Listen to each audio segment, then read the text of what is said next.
não olham para o monumento, elas vão tirar uma selfie apenas. Elas estão olhando para a câmera da selfie, mas não prestam atenção no monumento que é. Sim. Em Auschwitz. Sim. É muito interessante a percepção da pessoa. A gente não julga, mas é tão interessante como a pessoa tem um distanciamento, né? Mas é muito difícil a gente ter. É muito difícil um equipamento cultural. É muito difícil um equipamento cultural conseguir adesão de todos os turistas, porque na verdade é um fluxo contínuo, né? São milhares e milhares de turistas, não é isso? Então a escala de turismo, de turistas na França, na Alemanha, na Itália, nos Estados Unidos é da ordem de 80 milhões, 100 milhões por ano. Oi, gente. Então é difícil você ter uma adesão de um público tão gigante e tão heterogêneo, né? Então isso é interessante também, né? Como que é difícil. Quando você visita, por exemplo, um equipamento, quando é um fluxo menor, e você visita um equipamento, né? Por exemplo, o Museu de Barbacena. Vocês conhecem? O Museu da Loucura em Barbacena? Isso. Vocês conhecem? Então lá era um hospital público, né? Um hospital psiquiátrico, né? E aí milhares de pessoas foram internadas lá e milhares morreram, né? Ao longo de muitas décadas, né? Tem até um livro famoso, assim, conhecido, chama Holocausto Brasileiro, né? Tem um filme também no YouTube. Então, quando você vai nesse... quando você vai lá, você conhece... Você tem informações de vídeo, de fotografia, você vê as celas que as pessoas ficavam presas, né? Grande parte das pessoas que foram internadas lá não tinham sofrimento mental. Elas eram internadas porque elas eram pessoas marginalizadas socialmente, né? Então, talvez nesse equipamento, que é um equipamento que recebe um fluxo turístico, eu estou chamando atenção para isso, né? Você consegue, os turismólogos, né? As pessoas que trabalham na orientação dos turistas, né, que fazem essa mediação. Esse é o ponto. O ponto central é a mediação. Então é fundamental você ter uma mediação entre os turistas, que são muito heterogêneos, né, e é um fluxo contínuo, e o equipamento. Então muitas vezes não há mediação. Né? Então sem essa mediação... eu vou colocar eu vou esperar o pessoal entrar e vou colocar o cabo aqui da internet, porque aqui está informando que a conexão está instável.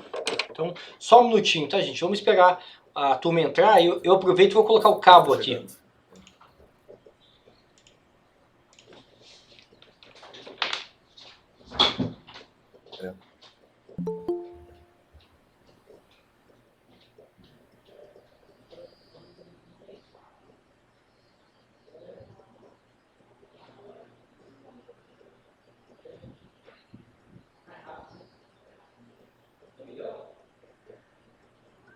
Já está aqui, né?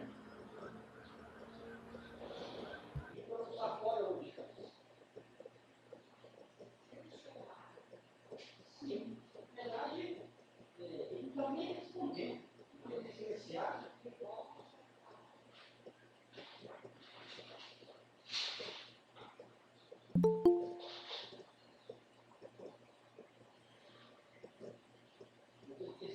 Tirar o vídeo, eu estava respondendo. Pega essa caixinha um pouco para a esquerda para mim, por favor.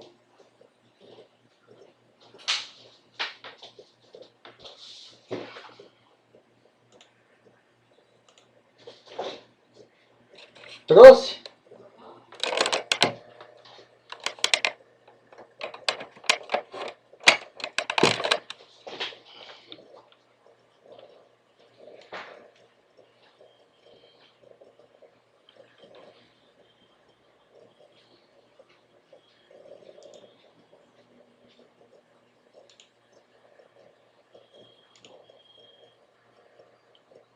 Oi, pessoal, podemos retomar?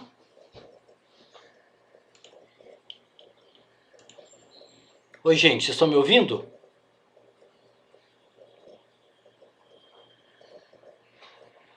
Ok? Então tá bom. Então tá bom. Onde nós paramos? Quem que foi que apresentou por último? Foi a Gabriela Rocama, não foi? Júlia. A Gabriele, você falou, Gabriele? Falei sim. Ok. Júlia, ok. Você quer falar ou você vai escrever?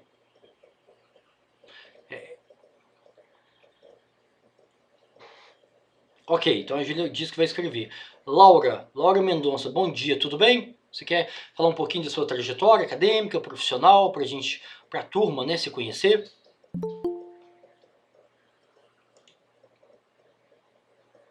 Ah, a Laura também está sem câmera e microfone. Ok. Laiane Freitas. Bom dia, tudo bem? Liga seu microfone. Ah, tudo bem. Bom dia.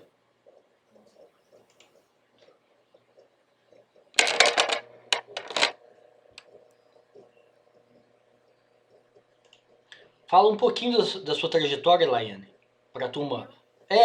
Porque eu estou seguindo a lista aqui e aí você não falou ainda. Bom dia, eu me chamo Laiane, eu tenho 25 anos, eu sou de Belém do Pará. Que legal. Eu me formei em 2015 e desde esse tempo eu tenho trabalhado e tentado cursar um curso superior e esse ano pude estar conseguindo. Eu optei pelo curso de turismo, por ser um curso que é rico, né, e abrange diversos conhecimentos. E eu gosto dele desde mais jovem, então desde muito jovem eu me vi dentro desse curso, né. Inicialmente eu tentava engenharia, mas por eu gostar de línguas estrangeiras, conhecendo novos países, estudando sobre eles, eu não tive a oportunidade de viajar, mas futuramente eu espero estar fazendo essa viagem. Por gostar dessa cultura e conhecendo em si os países, eu quis entrar no curso de turismo. Ainda não tenho uma área específica que eu gostaria de seguir, mas eu espero estar aprendendo mais sobre mim, aprendendo mais sobre a cultura, e estar escolhendo essa área específica para que eu futuramente possa trabalhar com isso. É um prazer conhecer todos, eu espero que a gente possa se dar bem. É isso. Ok, Laia, bem-vinda então. Você vai conhecer o curso, né? Você vai fazer as diversas disciplinas do curso, vai se apropriar. O curso tem várias abordagens teóricas, tem várias abordagens metodológicas e tem um foco, né? Tem um foco no mercado, né? Que é grande parte dos alunos, né, vão trabalhar, né, vão se formar e vão para o mercado de trabalho, e tem uma parte também em política pública. Tem uma parte dos alunos que vai trabalhar com política pública, com gestão, né? No estado, aqui em Minas Gerais, os nossos alunos trabalham na prefeitura, aqui a gente tem uma secretaria municipal de turismo, né, chama Belo Tour, e tem a secretaria estadual de turismo, aqui chama Secult, Cultura e Turismo, fundiu a secretaria de Cultura e Turismo.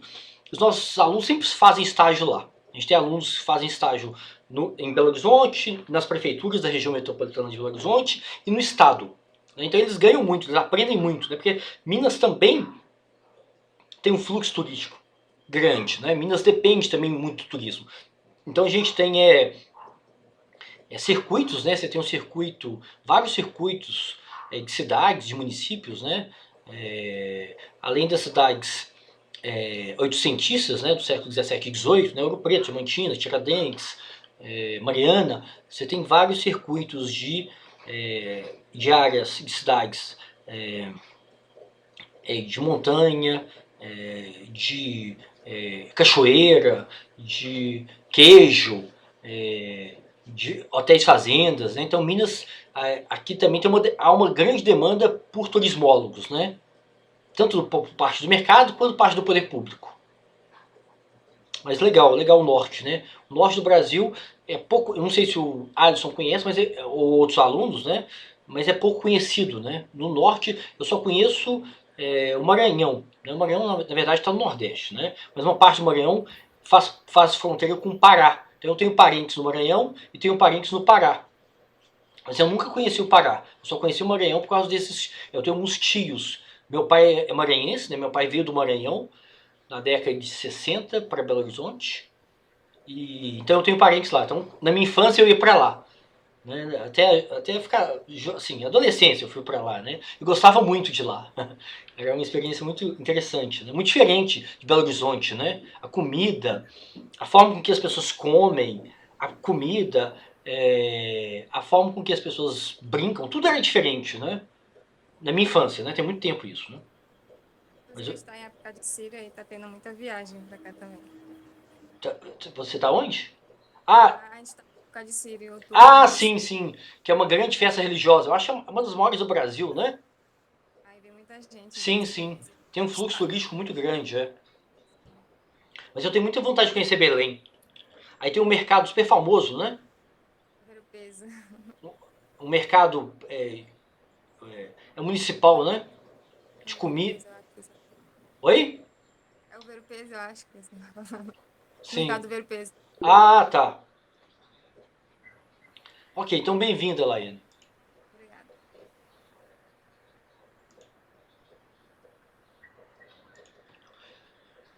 Aqui, ó, eu vou ler agora no chat aqui. A Laura e a Júlia estão sem câmera e sem microfone, né? Então, Laura Mendonça, né? Falando um pouco sobre mim, meu nome é Laura, tenho 20 anos, me formei no ensino médio no final de 2019. Com a pandemia, vi um pouco afastada do estudo e fiquei apenas trabalhando. Mas aproveitei esse tempo para refletir e escolher o que gostaria de estar cursando. Né? Escolhi turismo, pois sempre foi uma área de interesse.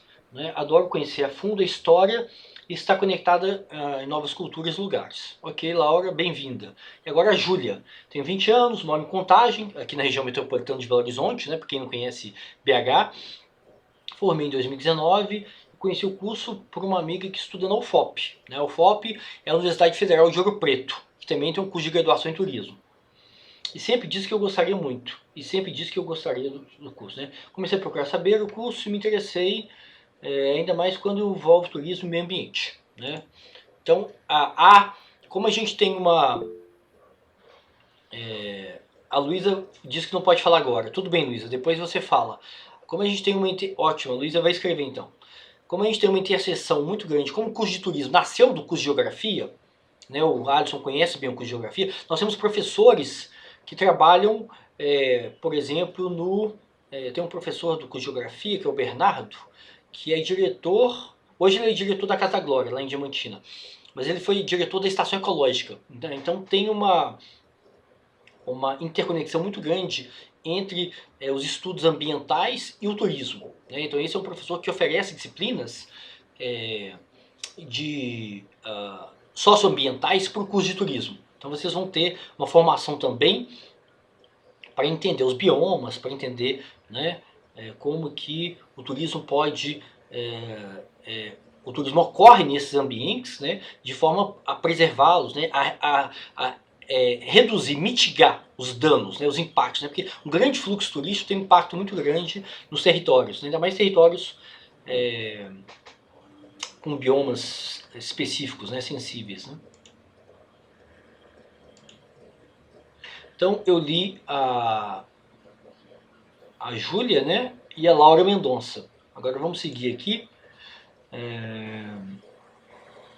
A Luísa Moreira. Luísa Valadares, você pode falar, Luísa? Luísa Valadares. Ah, não, ela falou que vai falar depois, que ela não pode falar agora, né? Ok. Luísa Moreira, você já falou?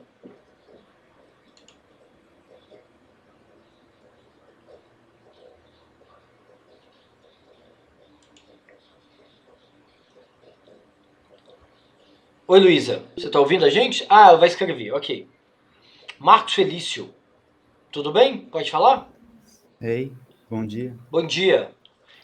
Então, eu tenho 19 anos, eu me formei em 2019 e turismo é a primeira faculdade que eu tô fazendo mesmo, tipo, primeiro, eu não terminei o primeiro período de psicologia, pelo fato de eu ter passado, né, na UFMG, aí eu parei de fazer psicologia.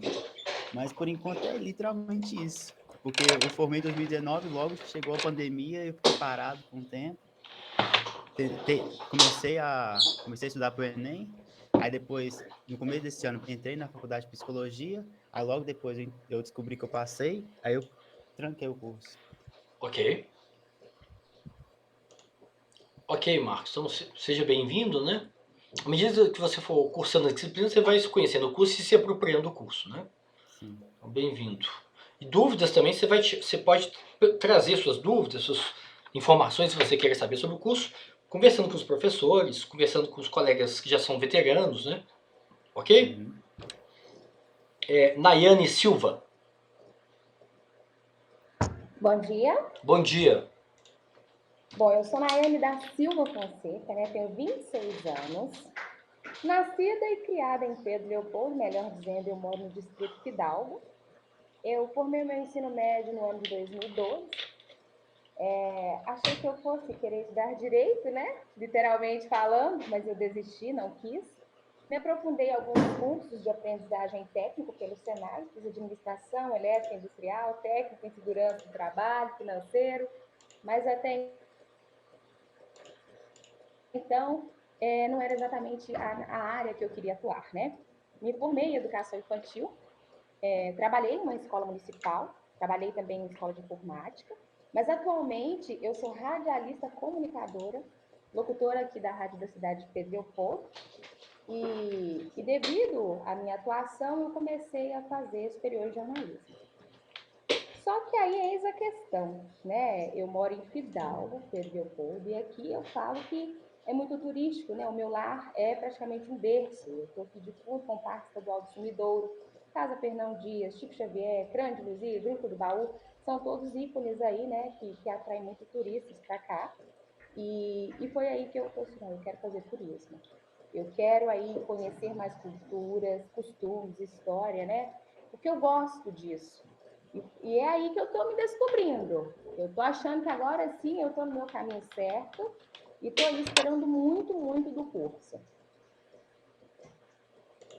Ótimo. Bem-vindo, então, Nayane. Obrigada.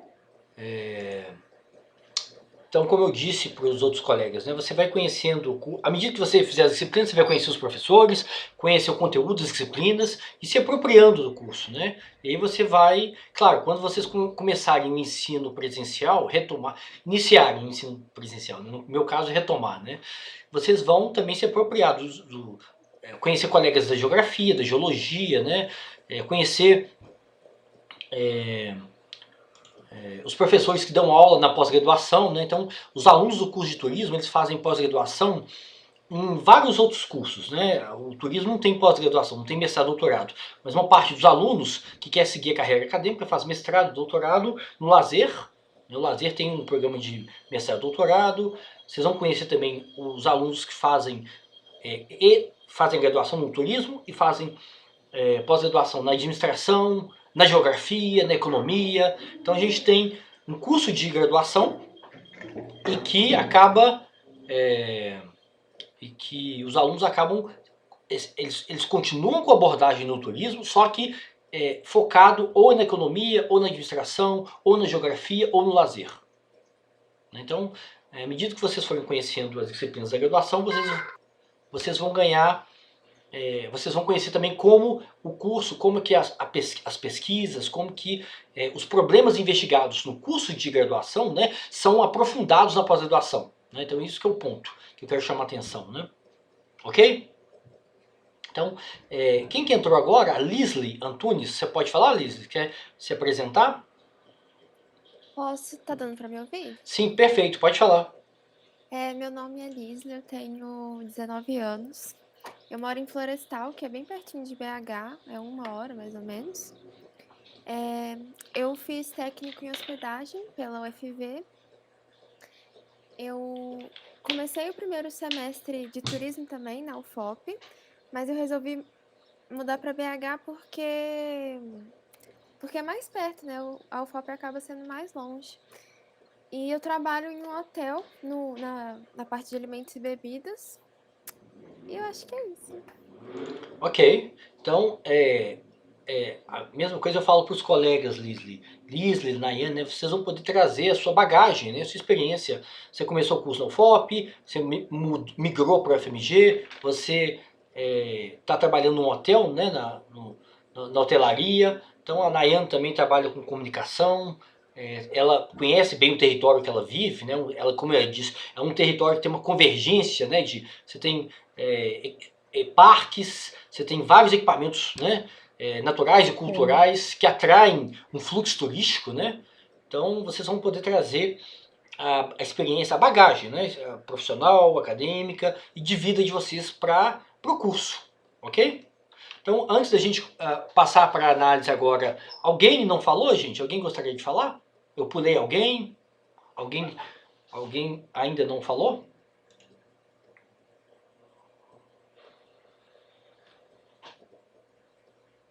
Aqui, ó, a Luísa escreveu, eu vou ler aqui, a Luísa Moreira, né? Meu nome é Luísa, tenho 20 anos, me formei em 2018, fiquei um tempo sem saber o que fazer, porque é normal, né? Aí comecei a trabalhar com estética, mas percebi que não era essa área que eu queria, até que fiz uma viagem e conheci várias pessoas de várias culturas. Acabei percebendo que era isso que eu queria fazer e resolvi fazer turismo. Sempre gostei muito de conhecer novas pessoas, né, suas culturas, principalmente a história de outros países, entender como é cada cultura. É isso mesmo, assim, a motivação da gente é sempre essa, né? Conhecer o outro. Isso é que é interessante no turismo, né? Conhecer como que as sociedades se organizam, né, de forma distinta da nossa. Então, um turismólogo, por exemplo, que vai para a Rússia, sabe que a Rússia é muito diferente do Brasil, né? Lá tem, eu tenho uns livros aqui atrás sobre a Rússia, né? Eu gosto de ler sobre a Rússia porque, como eu sou da época da União Soviética, na época da Guerra Fria, eu gostava, né, dessa polarização, né, União Soviética, Estados Unidos, né, filmes, séries, né, tem até uma série muito boa chamada The Americans, né, são os adormecidos, né, então tem uns livros aqui sobre a Rússia que eu gosto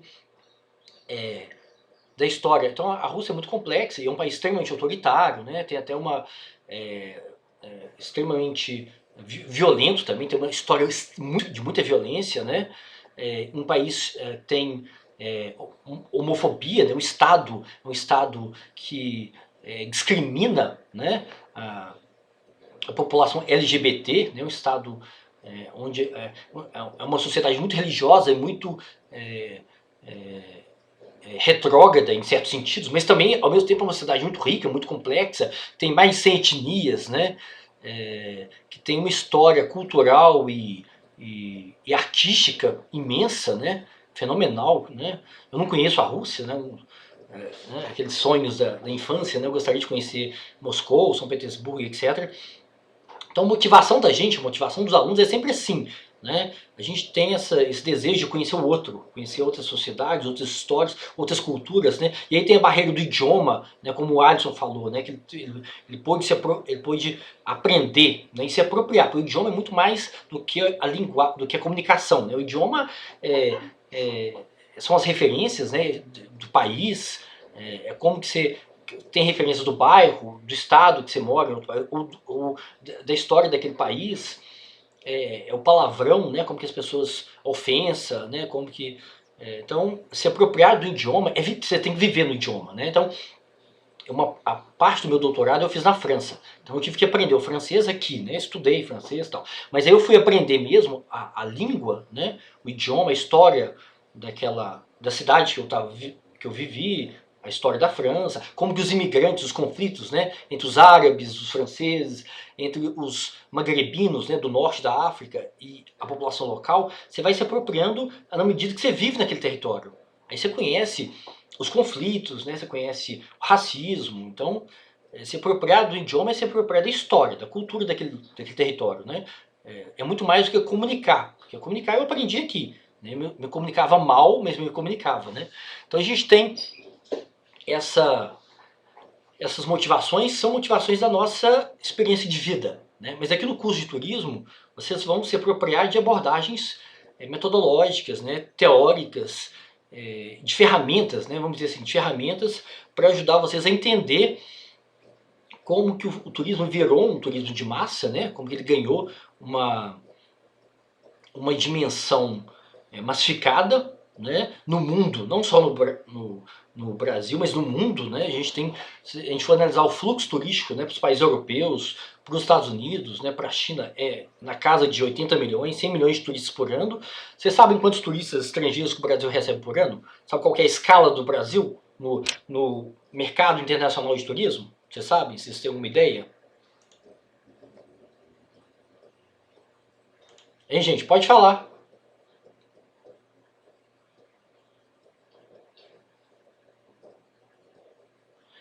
da ordem de 6 milhões de turistas por ano. 5, 6 milhões de turistas por ano. E esses turistas estão muito concentrados no Rio de Janeiro e no Nordeste. Algumas cidades litorâneas, Salvador, Recife, Fortaleza.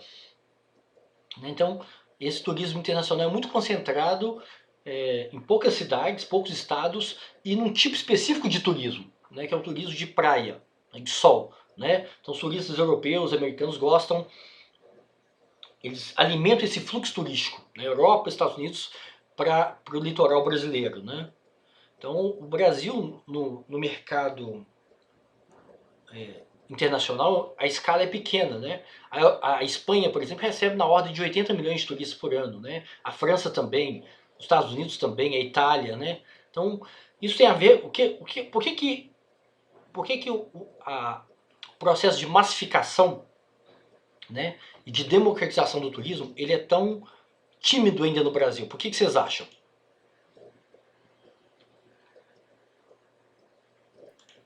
Hein, gente? Pode falar.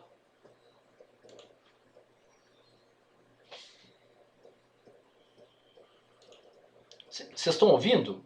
Estão ouvindo bem? Por que vocês acham que na Europa, por exemplo, esse fluxo turístico, esse processo de massificação e de democratização do turismo é tão intenso e aqui no Brasil é tão tímido? É tão... ainda... Nós estamos engatinhando ainda. Eu acho também que é porque é um continente velho e eles já estão acostumados com isso. Enquanto aqui a gente não tem muitos recursos, não tem muita informação, a gente é muito novo.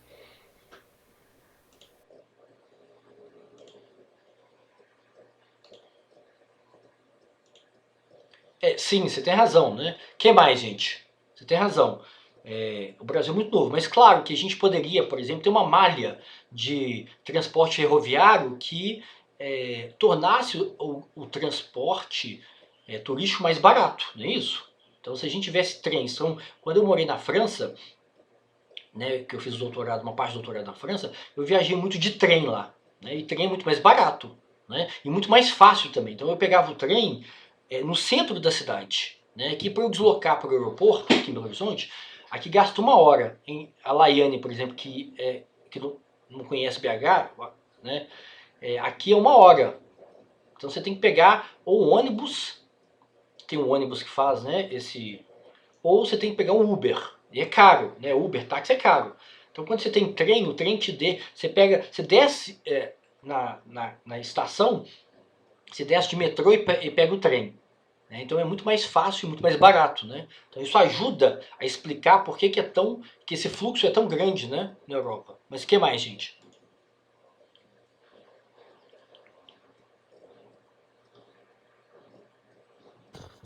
Eu também acho que poderia ter um investimento maior do Estado. Principalmente como você falou, sobre linha ferroviária, melhorar nas rodovias e principalmente ajudar cidades turísticas com um investimento maior para eles poderem se remodelarem, deixarem mais atrativas para o país. Sim, você tem razão, Então, esse investimento em infraestrutura é fundamental. Então, na Europa, o investimento em infraestrutura é que possibilita esse fluxo na escala de milhões de turistas, Então, os europeus, eles circulam na Europa de ônibus, de carro, de trem, de companhias aéreas de preço baixo, de custo baixo, Então lá, esse fluxo ele é alimentado por uma rede de transporte, Igual o Gabriel chamou atenção, Então isso é fundamental. E outra coisa que acontece também é uma concorrência entre as cidades, Então lá tem muito marketing. As cidades, elas são muito competitivas, muito agressivo o turismo na Europa. Então, Amsterdã está competindo com Lisboa, está competindo com Barcelona, está competindo com as cidades do Mediterrâneo. Vamos pegar as cidades de praia na Europa. O sul da Itália, o sul da França, Barcelona, o sul da Espanha, Portugal. Então, o fluxo é muito intenso e, ao mesmo tempo, existe uma grande concorrência entre as cidades. Então, as cidades investem muito em marketing e em melhorias para atrair os turistas. Aqui no Brasil não, aqui no Brasil a impressão que a gente tem, eu quero ouvir você sobre isso, é que as cidades ainda muito amadoras, A gente tem ainda um investimento público e privado no turismo ainda muito amador, Ainda não tem Pode falar, gente. Pode falar, Nayane. Dentro do que você, professor, está falando, eu vou dizer o que eu tenho experiência aqui no local onde eu moro, né? Porque Fidalgo, né, por estar dentro do Parque Estadual do Sumidouro, nós temos tanto, mas tanto atrativo turístico. E assim, Fala pra gente quais são, Nayane, porque a gente não conhece. Assim, olha, eu não conheço e os colegas também acho que não conhecem, só pra gente entender, né? então, olha, a gente vai fazer o seguinte, assim que for possível, nós vamos combinar para toda a turma vir para o lado de cá. Legal, Tem tanta legal, coisa. legal. Olha, mas vou dar alguns exemplos, né? Bem clássicos e que eu acho que parte do mundo já tem acesso. Por exemplo, Chico Xavier, né? Memorial Chico Xavier está localizado aqui em Pedro Leopoldo. Nós temos a Gruta do Baú, né? Vocês ainda vão ouvir falar muito. Nós estamos recebendo turistas do mundo inteiro, principalmente para fazer escaladas, né? Explorar mesmo. Nós temos aqui o Crânio de Luzia, que foi encontrado pro lado de cá, né? Nós temos muita coisa, porque dentro do Parque Estadual do Sumidouro, nós temos os pontos, né, que recebem o Aquele turismo. museu, hein, Laiane? Aquele museu Peter Lund, que é um museu de Sim, arqueologia. Lapinha. Isso, é aí também? Sim, também. Legal, legal. Sumidouro. Tem muita coisa para ser explorado. E o que eu observo é que eles ainda não, assim, eles, entre aspas, governamentalmente falando, não têm noção do potencial que a gente tem. Por exemplo, Lapinha, Fidalgo, poderiam sobreviver do turismo, gente. Só que as pessoas não têm essa noção. Nós temos aqui essa área tão rica, né? Eu acho que explorar melhor, né, da melhor maneira, expor para o mundo, atrair, né, falar do marketing mesmo, pode ser feito fonte de renda disso tudo. Não, e para o mercado interno também, né, Nayane? Ou seja, a gente tem muito turista de Minas, muito turista do Rio, de São Paulo, que estão interessados em conhecer, né? Sim, do Sudeste, sim. ou do Sul, ou do Centro-Oeste, né? Ou do Norte e Nordeste, né? Então, o próprio mercado interno brasileiro é muito rico, né? A gente tem muita riqueza. Apesar do Brasil ser um país muito desigual, existe muita riqueza no Brasil, né? Então, o nosso drama é não conseguir diminuir essa desigualdade, né? Trazer a população da miséria, né, para a classe popular, para a classe média baixa. Mas existe muita riqueza no Brasil. Então, tem um mercado interno muito rico, né? Não, economicamente falando, algumas cidadezinhas, principalmente de interior, né, bem interior, são pobres, vamos dizer assim, financeiramente falando, mas tem um conteúdo atrativo, né, turístico muito grande, que pode ser feito por de renda de sobrevivência mesmo do local. É explorar isso mais, continuar atraindo pessoas, expor para o mundo, porque o povo vem, o povo busca culturas diferentes, querem saber, e principalmente quando tem coisas bonitas para se expor, porque o que a gente, nesse momento, eu falo que essa pandemia ela veio para ensinar muita coisa, e pós-pandemia, muitas portas vão se abrir. Eu acredito que o turismo é o que vai ser destaque, porque muita coisa está sendo descoberta. Muitas paisagens bonitas, muitos locais estão sendo expostos nas redes sociais. As pessoas, eu quero conhecer, eu quero saber onde é. E, de repente, é no fundo da minha casa. Sim. Então, eu acho que esse olhar diferente para esses locais faz com que possa ser explorado da melhor maneira. Sim, sim, sem dúvida. Sem dúvida. Obrigado, Nayane. Quem mais, gente, quer chamar atenção? Quer trazer algum exemplo, né, para a gente pensar nessa diferença? Eu tô pedindo para a gente pensar, porque o primeiro ponto, o primeiro conteúdo da disciplina, né, que é na semana que vem, na próxima aula, é sobre o turismo de massa. Né? Como que o turismo de massa ele se desenvolve nos países, né? E como que ele é fundamental para a democratização do turismo. Né? Então, o acesso ao turismo, o acesso ao lazer, é um bem, né, que é escasso, que depende da economia, que depende das pessoas terem um trabalho remunerado, formalizado, com férias remuneradas, ou seja, não é algo... ou seja, a massificação do turismo, que a gente pode também discutir como a democratização do turismo, ele é um sintoma, é um indicador de toda uma macroestrutura econômica e social. Então, quando a gente tem um mercado de turismo muito aquecido, significa que a gente tem uma população que está consumindo, que está bem empregada, que tem renda. Né? Então, ele é fruto, né? Essa massificação do turismo é fruto de mudanças estruturais na sociedade. Né? E aí a gente vai discutir também os impactos dessa massificação no território, no meio ambiente, nas populações nativas. Né? Então eu estou pedindo para vocês trazerem ideias e exemplos para a gente fazer essa contraposição da massificação do turismo no Brasil, que ainda é muito tímida, né? E que falta profissionalismo, falta um nível de profissionalismo, tanto do mercado quanto do poder público, né? Comparando, por exemplo, com a Europa, né? Que é o maior, que concentra o maior fluxo turístico do mundo. Se você pegar os países europeus, né? Lá que recebe o maior fluxo de turismo internacional, né? Então você tem turistas da América Latina, turistas dos Estados Unidos, da Austrália, da África e da China, da Ásia, né? Então lá que concentra. Mas pode falar, se vocês quiserem trazer alguma ideia, algum exemplo, né? Para a gente começar a pensar nisso. Professor, pessoal, me ouvem? Me ouve, professor? Sim, pode falar, Alisson. Perfeito. Interessante a Nayane comentando que o país é tão rico, o Brasil, a gente não tem incentivo, né, governamental ou de marketing com um potencial gigante desse país, que é tão grande, não só geograficamente, mas cada estado, cada região pequena, micro, macro, média, que tem para oferecer, mas não tem marketing, não tem incentivo estadual, federal. É tão triste isso, né, ver o país desvalorizado assim e não projeta também para o exterior, né? Isso. Por isso que o nosso número de turismo é 6 milhões apenas. Sim. Incrível. Eu, por exemplo, estive no Egito. O Egito é um país consideravelmente mais pobre que o Brasil. Muito mais pobre, muito menor. Se você for pegar a indústria do Brasil, né, o PIB do indústria e agronegócio, é infinitamente maior. Infinitamente inferior. Mas em relação ao turismo, o Egito, o Marrocos, eles recebem o dobro de turismo. O dobro. De turismo do que o Brasil. Mas tem a ver com essa infraestrutura também. Eles recebem muitos turistas da Rússia, que é perto, assim, relativamente perto, né? Dos países da Ásia, né? Da Europa também, é relativamente perto, né? Exatamente. Porque essa infraestrutura de transporte é que democratiza o acesso, né? E aqui o transporte no Brasil é muito precário, né? A gente tem quantas companhias aéreas no Brasil? Gente, vamos falar em termos de infraestrutura. A TAM, a Gol, agora a Azul e agora tem uma nova, que é a Itapemirim, não é isso? É verdade. São 4. De vez em quando uma quebra, aí fica 3, né? Então é muito precário. Não tem o transporte por trem não existe, né? Como na Europa, que é muito, né? Você viaja a Europa inteira. Eu viajei em várias cidades de trem por uma única razão, gente.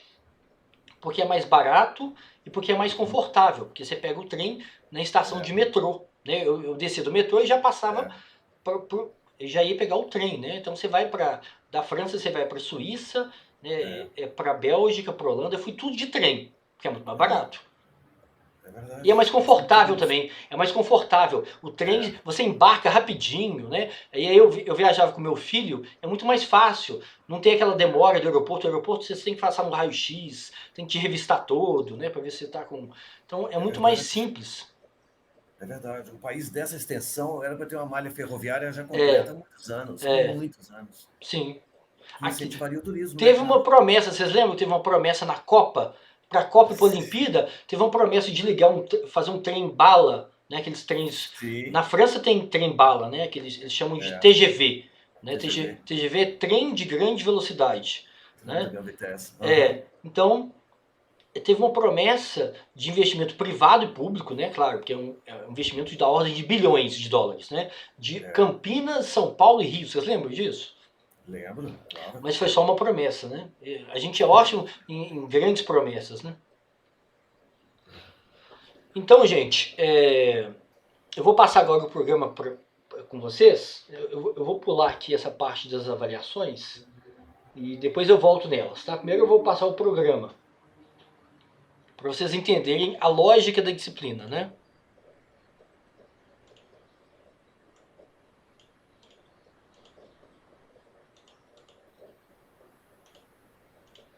Então, a aula de hoje, né, o curso começa hoje, no dia 18 de outubro.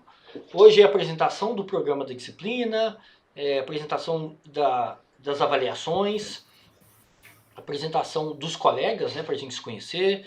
É fundamental a gente ter canais de comunicação fáceis, né? Então, eu respondo o e-mail todo dia, né? Todo dia Se vocês mandarem e-mail, dúvida, o WhatsApp também, né, a gente, né, é um canal de comunicação super fácil e prático, e eu esclareço dúvida de conteúdo e de avaliação todos os dias, né? Então quem tiver as dúvidas, vocês vão ser sanadas por e-mail e pelo WhatsApp, ok? Então é fundamental a gente ter canal de comunicação prático, que a gente tira dúvida rápido, né? Porque às vezes o aluno demora a se apropriar do conteúdo, fica com muita dúvida e acaba abandonando a disciplina. Então a ideia é criar adesão de vocês, né? Que vocês tenham uma adesão à disciplina, adesão à dinâmica da disciplina, ao conteúdo da disciplina, ok? Então sempre que vocês tiverem dúvida, não é para vocês fugirem, tá bom? Não é para vocês desesperarem, é para a gente conversar no Gmail e no WhatsApp. Então, o curso, ele está dividido em, eu vou passar aqui para vocês verem as disciplinas, o conteúdo, né? O curso é estruturado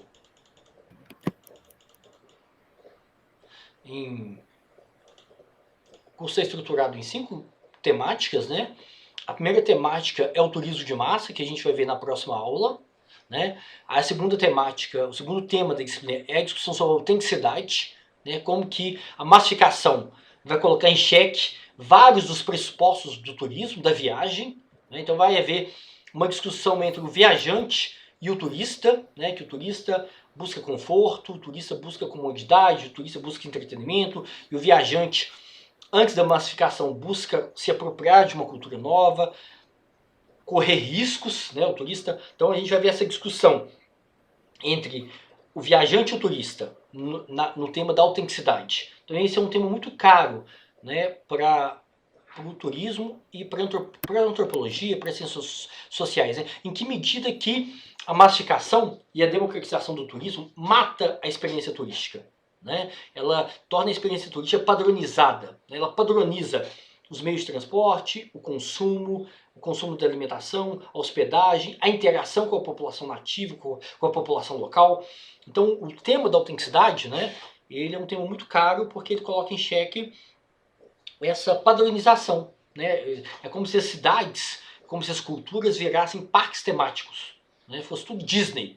Então tem uma discussão sobre McDonaldização, né? Que é essa produção em linha, produção em série. Tem uma discussão sobre Disney, até o conceito é chato, né? Disneyização, que é um consumo padronizado, né? Você pega turistas muito diferentes, que vão para uma cultura diferente, né? Os Estados Unidos é diferente do Brasil, o Egito é diferente do Brasil, a Rússia é extremamente diferente do Brasil, a Arábia Saudita, né? O Dubai, sei lá, qualquer lugar do mundo. E acaba que as experiências dos turistas, que são pessoas muito heterogêneas, né? São grupos muito distintos, acaba que as pessoas têm experiências mais ou menos padronizadas, mais ou menos iguais. Então essa discussão sobre a autenticidade é uma questão muito cara, né? À medida que o turismo se massifica, e que é um ponto positivo, a gente não deve ser preconceituoso em relação à massificação, a gente deve entender a massificação como um processo de democratização, né? Ou seja, um processo de acesso, né? Então eu fui viajar para o Brasil, para fora do Brasil, né? Fui conhecer outros países com, sei lá, quase 30 anos. Então eu demorei a conhecer outras culturas, né? E isso é comum no Brasil, né? Viajar no Brasil para fora, para a Europa, para os Estados Unidos, para a África, para a Ásia, ou mesmo para a América Latina, né? Que é perto aqui, é caro, não é trivial, né? Porque é caro, não é banal.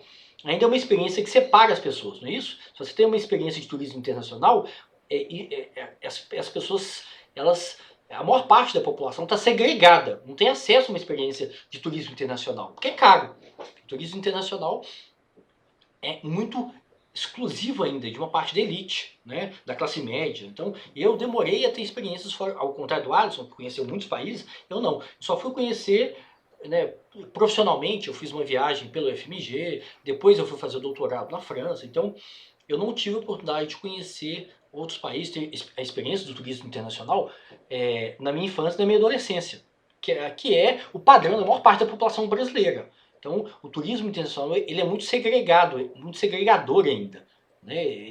A maior parte da população não tem acesso, não conhece. A gente tem que conhecer, primeiro que a gente tem que conhecer o Brasil, que o Brasil já é caro, já é muito heterogêneo, né? Igual a Nayane falou, né? Conhecer o Piauí, né? Lá no Piauí tem um parque arqueológico, né, gigantesco, né, famosíssimo, né, Eu esqueci o nome do parque, mas depois eu vou lembrar. Conhecer o Maranhão, conhecer Pedro Leopoldo, conhecer Mato Grosso, Pantanal, né? O Pantanal está passando por um processo de degradação muito grande, né? Por causa de queimadas, etc. Né? Conhecer a floresta amazônica, né? Lá em cima. Então, mesmo viajar no Brasil é muito caro, é muito excludente. Né? O turismo ainda é muito excludente para a população. Então esse é um ponto importante. Hein, gente? Deixa eu só chamar a atenção para vocês que assim que acabar essa aula, né, assim que o link do Google encerrar, eu vou mandar outro link para vocês, tá? Então a gente vai fazer uma pausa de 10 minutos, né, uma pausa para o café, uma pausa para quem tem filho, olhar menino pequeno, né, porque às vezes a gente tem filho, às vezes a dinâmica familiar é complexa, né? O meu filho já é grande, então ele está na escola, tem 15 anos, então eu não preciso olhar mais ele. Na verdade ele nem quer que eu olhe ele, né? Ele quer a distância de mim. Então ele está na escola agora. Então, às vezes a gente tem uma dinâmica familiar que você tem que parar um pouco, né? Olhar filho, olhar irmão, ou você tem um idoso, né, em casa que demanda atenção, né? Então, assim que encerrar, eu vou mandar o link para a terceira parte da aula. Vai de 10h10 até 11h10, ok? E aí a gente pode tomar um café também, etc. E ver um pouco a dinâmica familiar, que a aula remota obriga a gente a ficar em casa, né? Então, obriga a gente a gente está sujeito à dinâmica familiar, né? Então, o turismo de massa é fundamental para a gente entender os fluxos turísticos. Né? Entender fluxo turístico é entender os processos de profissionalização, a infraestrutura do turismo. Meio de transporte, meio de hospedagem. Aí a interação com a população local, a troca cultural, vai acontecer na próxima aula, que é sobre autenticidade. Então, a autenticidade, a gente está interessado em discutir, os autores que eu vou apresentar para vocês, estão interessados em discutir essa interação dos turistas, né? Especialmente do turismo internacional, né? Porque tem a barreira do idioma. A gente tem que entender que o turismo, na verdade, tem um monte de barreiras, na verdade. O turismo é tão fácil e tão romantizado, como às vezes os alunos entram no curso, né? Ah, vou viajar, vou conhecer culturas, mas na verdade isso tem muitas barreiras. Então você tem uma barreira econômica, primeiro, que a gente vai discutir, no processo de democratização do turismo. Existe uma barreira do idioma, né? Se eu vou para o Egito, por exemplo, provavelmente eu vou comer tudo padronizado, né? Assim, eu vou ficar aqui, ó, a aula vai terminar em 10 minutos, né? Então, daqui a pouquinho a gente para, ok? Daqui a 5 minutos a gente para. Então você tem uma barreira financeira, né? Então a gente tem que, muitas vezes os alunos romantizam o turismo. E o turismo é o contrário de romântico. O turismo é conflito, é interação, são essas barreiras, né? Barreira econômica, a barreira cultural, né? Então você vai para o Egito ou você vai para a Arábia Saudita, que é um país que tem uma série de restrições, né, ao consumo de álcool, por exemplo. Você não pode consumir álcool, né? Pelo menos em espaço público. Eu não conheço a Arábia Saudita, nunca fui. Riad, né? Eu acho, a capital da Arábia Saudita, né? Tem Meca, que é o centro, né? Meca seria como Roma, né? É o centro, né? Eu fui em Roma. Roma eu conheci, o Vaticano, eu fui no Vaticano. Então, quando eu fui lá, aquele fluxo de turismo religioso imenso, né? Então, Meca é o fluxo do turismo religioso do islamismo, né? Dos muçulmanos. Então, a Arábia Saudita é um país importantíssimo, né, do ponto de vista político, do ponto de vista econômico, do ponto de vista a Arábia Saudita e o Irã entram em choque, né, você tem um conflito ali na região. A Arábia Saudita é aliada dos Estados Unidos, né, que se opõe ao Irã, que se opõe à Síria. Então você tem a guerra civil na Síria. Então é uma região extremamente complexa, né? Então fazer turismo na Arábia... Israel é outro né, enorme conflito com os palestinos, o conflito com o Irã. A Arábia Saudita ainda é apoiada pelos Estados Unidos, né? É aliada dos Estados Unidos. Então tem uma relação diplomática, econômica com Israel. Mas a Turquia também é outro país importante, né? Que é apoiada pelos russos. A Síria é apoiada pelos russos, pela China. O Afeganistão agora, não é? O Afeganistão agora é apoiada pela China e pela Rússia. Então o turismo, na verdade, ele é atravessado pelas relações econômicas, pelas relações políticas, por essas barreiras econômicas, por essas barreiras culturais, pelo idioma, pela barreira do idioma. Então, o turismo é um terreno minado, né? É um terreno cheio de minas, né? E que o turismólogo tem que se apropriar, né? Ele tem que conhecer um pouco de economia internacional, de relações internacionais, de relações entre os países, né? Então ele tem que ter um domínio de história, de cultura. Então o turismólogo ele não vai viajar, ele vai estudar, né? Claro que ele vai viajar, mas ele tem que se apropriar dessas interseções que o turismo faz com a economia, com a diplomacia, com o turismo, com as relações internacionais, com a história, com a religião, né? A religião é fundamental, né? Entender a religião muçulmana, né? O islamismo, a cultura muçulmana, o islamismo é fundamental, né? Para você conhecer essas barreiras, né? Conhecer os conflitos e conhecer como que esse choque cultural. Então isso é que é interessante no turismo, né? O tempo todo o turismo está permeado por choque, né? Choque religioso, cultural, choque de idioma, né? Então isso é que é a riqueza do turismo, né? E para entender isso é fundamental entender o processo de massificação do turismo, né? E aí a gente vai discutir depois, na próxima aula. Aí, gente, olha aqui, se vocês prestarem atenção no programa, vocês vão ver que são sempre aulas geminadas. Então a gente tem uma aula dia 25 de outubro, que é a primeira aula sobre turismo de massa. E aí na aula seguinte, que é 8 de novembro, a gente vai ter um aprofundamento dessa discussão. Então, eu dou uma aula expositiva, que é uma aula que eu falo muito e vocês falam um pouco. Claro que o tempo todo eu chamo vocês para participar, né? Mas às vezes vocês são mais tímidos ou mais crus. Então na aula seguinte, que é na aula do dia 8 de novembro, vocês já vão ter lido os textos, né? Vão ter visto a aula expositiva e vão ter lido os 2 textos que eu passo para vocês. Toda aula vocês têm que me entregar 3 avaliações. É uma síntese da aula expositiva, uma síntese do texto 1 e uma síntese do texto 2. Então na aula seguinte, são aulas geminadas, né? São 2 aulas para cada temática. Então na aula do dia 25 de outubro, que é a aula da semana que vem, é uma aula expositiva.